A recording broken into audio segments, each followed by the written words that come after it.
Hiro Onoda, el último japonés en rendirse.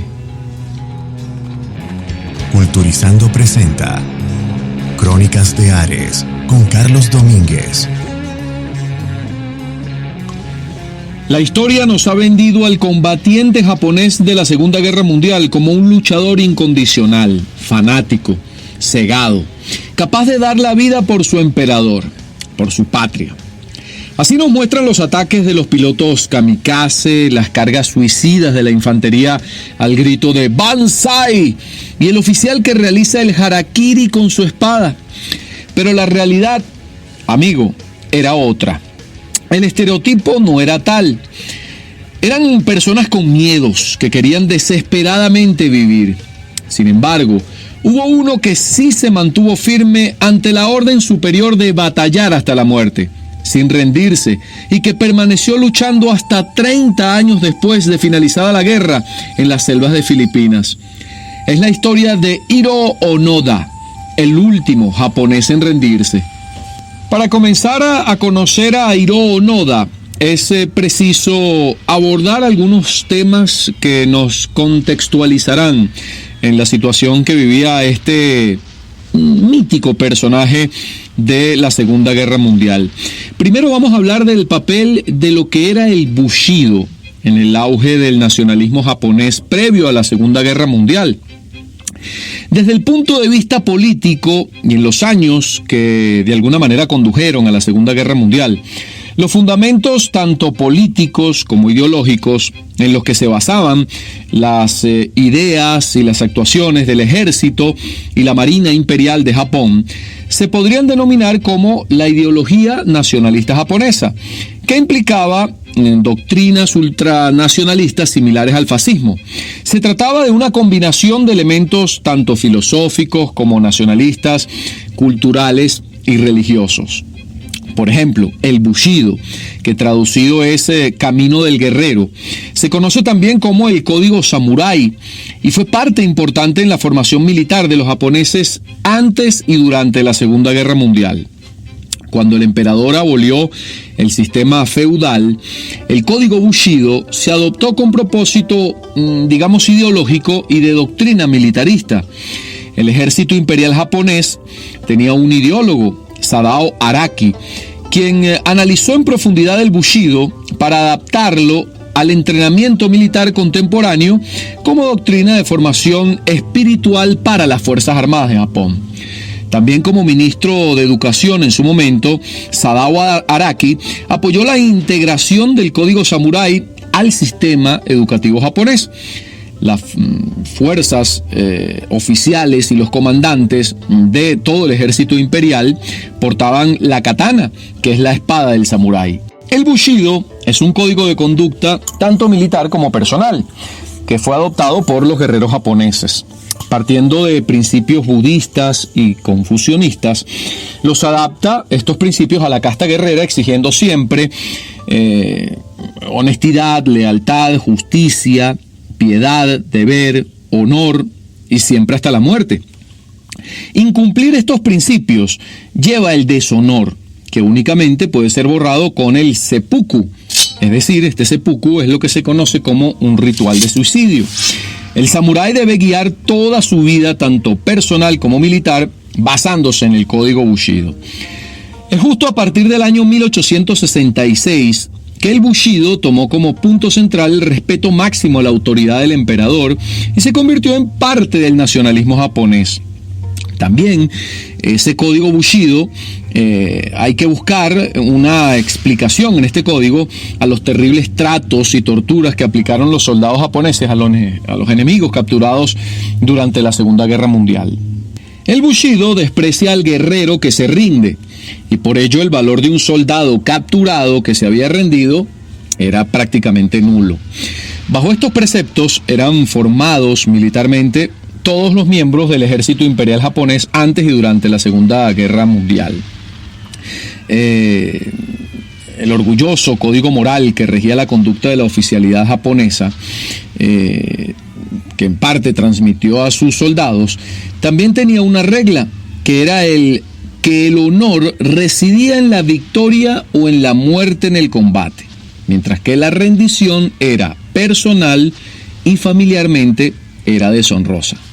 Una vez conocido lo que significaba ese código Bushido para el militar japonés, es preciso también abordar todo lo que significó Japón durante la Segunda Guerra Mundial, todo el espectro de guerra y el contexto que ligó justamente al Imperio japonés en la Segunda Guerra Mundial.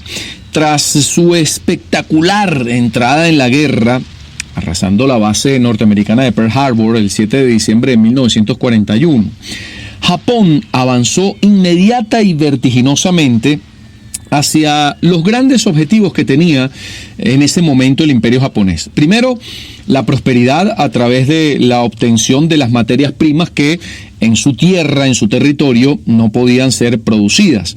Y además, la seguridad, que era fundamental para Japón.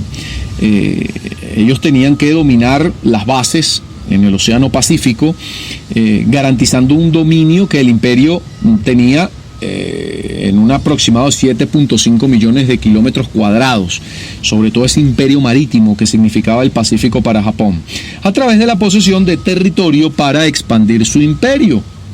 Algo así como el famoso Lebensraum de los alemanes o el espacio vital. Después de las batallas de Midway y Guadalcanal contra Estados Unidos en 1942, ya Estados Unidos involucrada en la Segunda Guerra Mundial, Japón adoptó una posición defensiva en la guerra, obviamente por el repunte norteamericano que fue recuperando el territorio perdido luego de Pearl Harbor.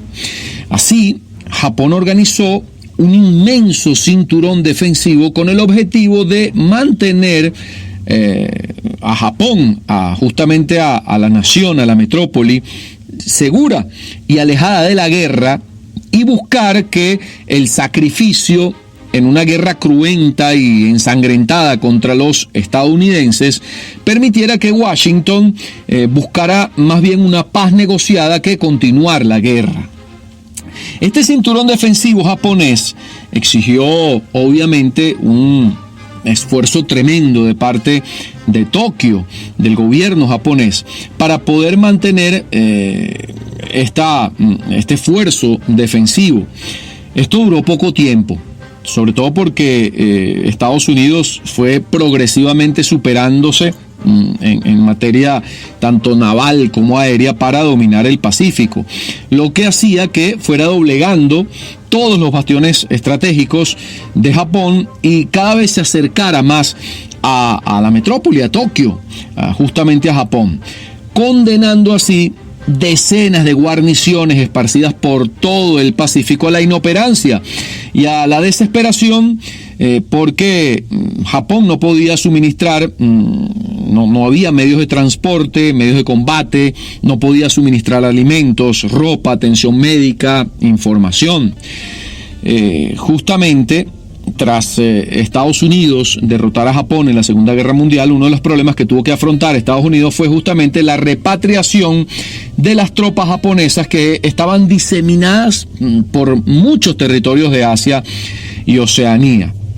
¿Qué hizo Estados Unidos después de triunfar en la guerra? Para evitarse problemas, utilizaron los servicios de los príncipes imperiales Tsuneyoshi Takeda, Yasuhiko Asaka y Kotohito Kanin. Estos tres príncipes imperiales se trasladaron con las órdenes de rendición a los cuarteles generales de lugares como China, Corea, Indochina, Malasia y Singapur. Hablamos de diferentes países que en su momento fueron dominados por Japón. Para las restantes tropas que no estaban en estos sitios, bastaron copias de la capitulación y las órdenes de desmovilización llevadas por oficiales del Estado Mayor japonés. De esta forma, el general Douglas MacArthur, el 15 de octubre de 1945, presumió la rendición de Japón, justamente que había logrado desarmar a más de 7 millones de soldados en todo el Pacífico sin disparar siquiera un tiro, y de alguna forma organizó la repatriación hasta de 3 millones de soldados. Sin embargo, Hubo pequeños destacamentos que tardaron meses en conocer o aceptar la rendición, suponiendo que se trataba de un truco del enemigo para terminar con ellos. Es decir, mientras Estados Unidos anunciaba la rendición de Japón, muchos, bastantes, numerosos grupos de tropas japonesas diseminadas por Asia, Oceanía y el Pacífico desconocían que Japón se había rendido. Visto todo este escenario, vamos a hablar justamente de la historia de nuestro protagonista, Hiro Onoda. La aviación estadounidense lanzó de esta forma millones de octavillas sobre las zonas donde se suponía la existencia de soldados japoneses. Hablamos de esto una vez lograda la rendición de Japón en la Segunda Guerra Mundial, comunicándoles el final de las hostilidades y paulatinamente estas tropas y soldados fueron entregando las armas hasta que el problema se dio por finalizado. Aunque de tarde en tarde la gente en algunas aldeas, sobre todo las que estaban perdidas en la selva, aseguraban haber visto a varios supervivientes japoneses, militares japoneses. Denunciaban robos de estas personas y en varios casos las policías locales informaban de tiroteos con fugitivos japoneses, o peor aún, se informaban de que sufrían algún tipo de emboscadas y algunas bajas, muertes, en choques contra grupos aislados todavía de militares japoneses, como ocurrió en la isla de Lubang, esto es en Filipinas, a 150 kilómetros de la capital Manila, donde el teniente Hiro Onoda se mantuvo en armas hasta finales de 1974, es decir, casi 30 años después del final de la Segunda Guerra Mundial.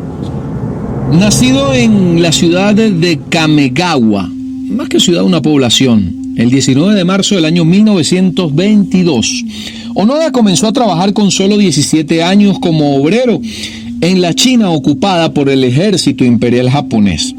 Solamente 3 años después, cuando tenía 20 años, su vida iba a cambiar completamente. Con esa edad, tras conocer que Estados Unidos había entrado en la Segunda Guerra Mundial, Hiro Onoda no dudó en alistarse en el ejército. Justamente fue mandado a Filipinas, cuya misión principal que Onoda recibió fue tratar de destruir todas las instalaciones y comunicaciones, bien sean marítimas o aéreas, en la isla de Lubang, en Filipinas. Durante varios meses, ese fue su cometido principal, hasta que repentinamente sus superiores cambiaron las órdenes. Ya no había que debilitar al enemigo, justamente porque el dominio de Estados Unidos era bastante avasallante. El objetivo a partir de ese momento era preparar la evacuación de todas las tropas japonesas de la isla, allí en Lubang, en Filipinas. Sería en febrero del año 1945, unos meses antes del final de la Segunda Guerra Mundial, cuando los norteamericanos llegaron a Filipinas, momento en el que se acabó con la resistencia de las tropas niponas. Los que no se habían marchado fueron detenidos por Estados Unidos. Sin embargo, Onoda recibió una extraña orden. El mayor Yoshimi Taniguchi, quien era en ese momento jefe de Onoda, de este lugarteniente, le ordenó que se escondiera en la isla y que siguiera luchando hasta el final de su vida, prometiéndole que en cualquier momento volverían para rescatarlo, ahí en Lubang, en Filipinas. Dicho y hecho, Onoda se escondió en la jungla con otros 3 soldados japoneses, eran 4, un grupo de 4. El objetivo principal pasó a ser hacer pequeños actos de sabotaje. Así, aunque la Segunda Guerra Mundial terminó oficialmente en septiembre del año 1945, ese pequeño grupo de 4 soldados donde estaba Onoda continuaban luchando por Japón, escondidos en la selva de Filipinas.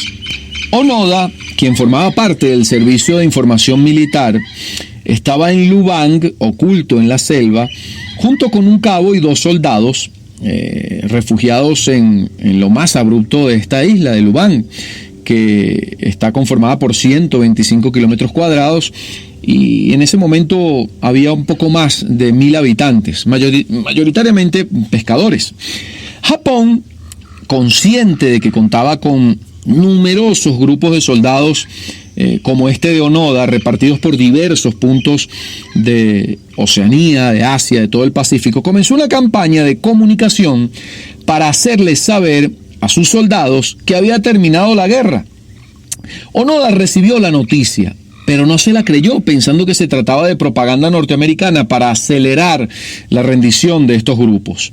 Meses después encontraron otras noticias, con la orden del general Tomoyuki Yamashita de bajar de las montañas porque la guerra había terminado y con ella la misión de ellos. O sea, su propio, en este caso jefe, Yamashita, le dijo: mira, baja de donde estás porque ya la guerra terminó, la misión ya terminó. Pues nuevamente él y su grupo rechazaron el mensaje, aunque uno de esos soldados se extravió del grupo y se entregó en el año 1950, es decir, 5 años después de la finalización de la guerra. Por esa razón, ellos pues siguieron ocultos, en este caso 3, junto con Onoda, 2 más, robaban alimentos, saboteaban puntos estratégicos y seguían matando enemigos. Se calcula que el grupo de Onoda acabó con la vida de hasta 35 aldeanos, hasta su entrega, la entrega de Onoda en el año de 1974. Yuichi Akatsu fue este japonés de estos 4 que decidió huir de su grupo y se entregó a las fuerzas militares filipinas. Él creía efectivamente que había acabado la contienda y le dio a conocer al ejército filipino la existencia de su grupo, es decir que todavía quedaban 3 que estaban con él ocultos en la selva de Lubang. Informó de la situación a los soldados filipinos, quienes no dudaron en buscar a los otros 3 refugiados que sobrevivían de lo que le proporcionaba la naturaleza: plátanos, cocos, alguito de caza, el arroz que robaban a los campesinos. Pues bueno, pasaron hambre, necesidades múltiples, pero increíblemente no se enfermaron y conservaron sus dentaduras. En su larguísima guerra solitaria, Onoda, fiel a las órdenes recibidas, no perdía la ocasión de dañar instalaciones y propiedades de ahí, de Lubang. 2 años después de este episodio, en el 72, cuando las tropas filipinas asesinaron al último compañero que quedaba en su comando, pues en febrero del año 74, Onoda observó desde su escondite a una persona que se aproximaba y que realmente era distinta a lo habitual. No era ni un pescador, ni un agricultor, ni un policía. Era así un japonés. Era un aventurero que conocía su existencia, la existencia de Onoda, y que le estaba buscando, aunque oficialmente se le creía muerto. Esta persona se llamaba Norio Suzuki, quien era amante de este tipo de historias, así de buscar personajes que se creían muertos y estas historias asombrosas. Pues este señor Suzuki decidió emprender un viaje hacia Filipinas para tratar de descubrir si Onoda existía o no. Y pues bueno, no solamente lo descubrió, sino también fue y lo buscó y lo encontró. Este amigo le dijo a Onoda que le comunicó que la Segunda Guerra Mundial había acabado casi 30 años antes. ¿Saben cuál fue la reacción de Onoda? El soldado se negó a abandonar el lugar hasta que su superior le diera la orden. Por este motivo, Suzuki volvió a Japón a buscar al mayor Yoshimi Taniguchi, quien era uno de los antiguos jefes de Onoda, y lo llevó a Filipinas para darle la orden de que se entregara, de que depusiera las armas, porque la guerra había terminado 30 años antes. Ya era este señor, este mayor Taniguchi, era un librero y era un anciano. Pues bueno, él fue hasta Lubang junto con Suzuki y le dio la orden: soldado, deponga las armas, la guerra ha terminado. Con la presencia de Taniguchi en Lubang, Onoda se entregó el 9 de marzo del año 1974. Una vez que solucionó con el gobierno en ese momento de Ferdinand Marcos de Filipinas el delicado asunto de los 30 policías y paisanos que él mató desde el año 1945, pues le fue perdonado y no fue procesado por estas muertes. Onoda regresó a Japón. Ya tenía 52 años, Estaba bastante delgado y curtido por todo lo que atravesó durante esos 30 años en el cautiverio. Su explicación de la razón por qué se mantenía como un guerrero luchando era que no podía creer la derrota de Japón y por tanto las octavillas, esas que enviaban, que lanzaba Estados Unidos, solo podía ser propaganda enemiga, creía él. Y aunque muchas veces se sintió desanimado y tentado a entregarse, pues bueno, él reaccionó de acuerdo a lo que hablábamos al comienzo, al código Bushido. Él decía, era un oficial y recibí una orden, hubiera sido deshonroso desobedecerla. Pues Onoda regresó a Japón, donde comprobó con incredulidad que aquel país que había dejado en el año 39 había cambiado por completo. Ahora son rascacielos, carros, vehículos, mucha tecnología, calles abarrotadas de gente. Pues su país, según él, había perdido las tradiciones, los valores, y había pasado a ser más materialista, algo que no fue capaz de asimilar, una situación que lo llevó a decidir irse a vivir a otro país, fuera de Japón, a Brasil. Ahí estuvo trabajando durante varios años como agricultor, incluso llegó a casarse. Solo unos años después decidió intentar de nuevo una vida en Japón, donde regresó, volvió a Japón, decidió sacar provecho de todo lo que había hecho en la Segunda Guerra Mundial y de su mítica historia. Y en primer lugar creó una escuela de supervivencia enfocada hacia los más chamos, hacia los más jóvenes, donde les enseñó todo tipo de técnicas, las que él utilizó durante esas 3 décadas para sobrevivir en lugares peligrosos y los lugares más solitarios del mundo.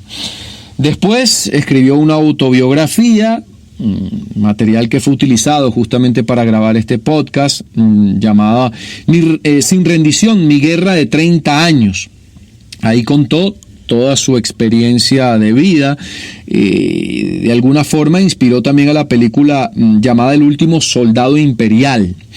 En el año 2014, con 91 años, falleció Onoda, el soldado japonés que se rindió 30 años después de que lo hiciera su país.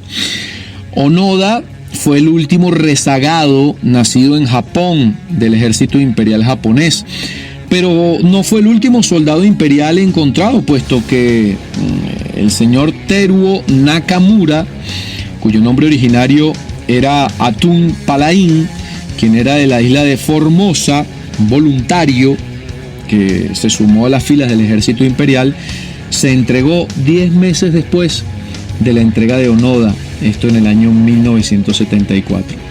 Esto es Crónicas de Ares. Culturizando presentó Crónicas de Ares con Carlos Domínguez, una producción de culturizando.com.